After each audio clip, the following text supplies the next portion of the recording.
৩০ বছরে কর্মজীবনে বদলি হয়েছে ৩১ বার। এমনই ঘটেছে একটা সরকারি কর্মকর্তার সঙ্গে। একটি জীবনে স্বাভাবিক বদলি ঘটনা হলেও আর বদলি হলে হয়তো এটা স্বাভাবিক ব্যাপার নয়।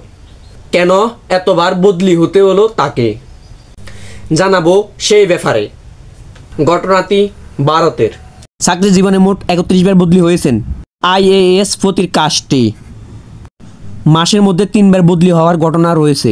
অবসর নেওয়ার আগে শেষ 6 মাসই বেতনই পাননি। কাজটি করেছেন সততার জন্য। পরিচয় হয়েছেন প্রদীপ কাষ্টে। জানা যায় 1983 সালে কোরিয়ান সিভিল চাকরি পাশ করিয়ে অফিসার হয়েছিলেন প্রদীপ, আর IAS পদে উন্নত হন 1997 সালে। এমন জায়গাতে বদলি হতে হয়েছিল তাকে যে ডক্টরের আদতে কোনো অস্তিত্ব ছিল না। বসার জন্য চেয়ার পর্যন্ত ছিল না।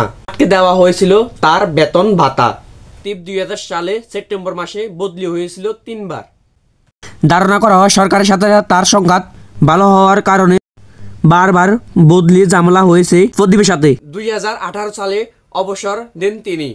তার আক্ষেপ সহকারী তিনি যদি ফাঁসে থাকতেন তাহলে পরিস্থিতি অন্যরকম থাকতো।